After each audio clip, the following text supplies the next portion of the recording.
it has been shown in clinical data to be more protein sparing than other anabolic androgenic steroids.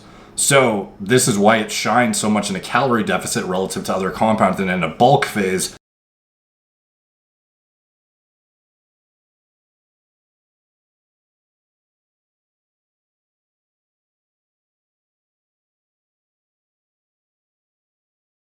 What's up guys, Derek, moreplates.com. Today I'm going to be talking about Trenbolone, and it's kind of a follow-up on my Alzheimer's video, the neurotoxicity of it, and like would I ever use it based on that. So I had a lot of good feedback on the Trenbolone Alzheimer's video, and a lot of people reached out to me and said, well, like, you've used it in the past, like, would you ever use it? Like, what situation would you use it? Like, I have experience with it, but I always talk about why I would never do it now.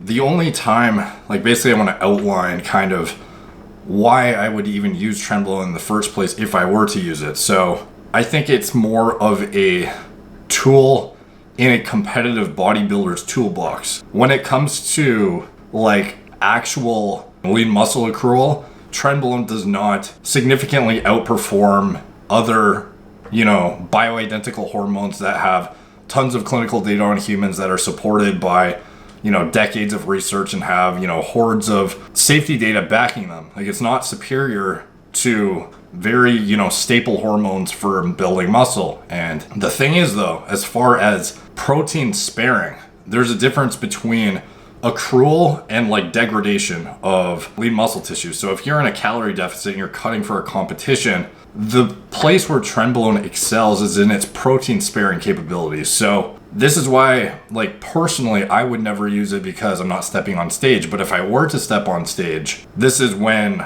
I would potentially look at the risk to reward profile of something like Trenbolone for acute, short-term, sporadic usage. So it has been shown in clinical data to be more protein sparing than other anabolic androgenic steroids. So this is why it shines so much in a calorie deficit relative to other compounds, and in a bulk phase, it's not like, it doesn't significantly blow anything else out of the water because it literally isn't better at building muscle. So that's why I think it's pointless to stress the hell out of your body when you're trying to build muscle using something like Trenbolone.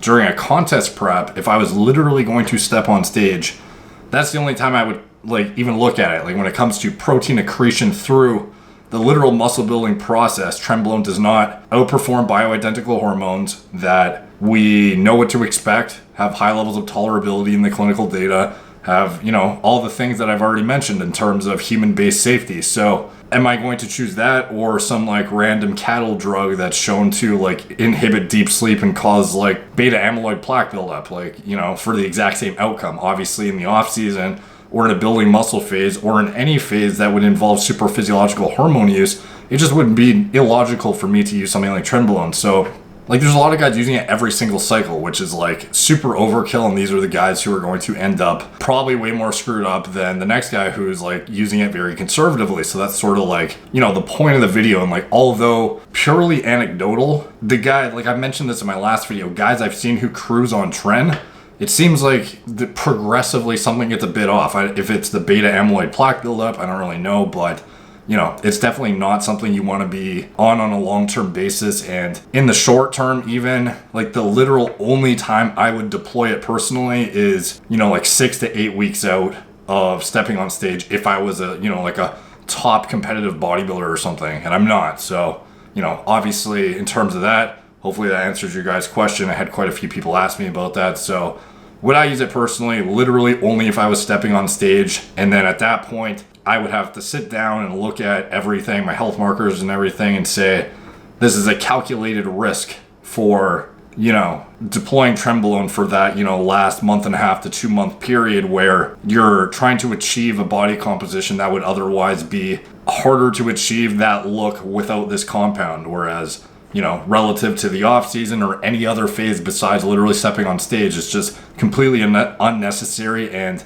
I highly advise you steer clear of it entirely. So that's just my stance on it, because it's like the most unnecessarily abused drug in my opinion. So anyways, that's what I would do personally. So take from that what you will. Thank you guys for watching. Please like, subscribe, check out my blog, moreplates.com. Check me out on Instagram at moreplates_moredates, Facebook, Twitter, Snapchat, etc. Talk to you guys soon.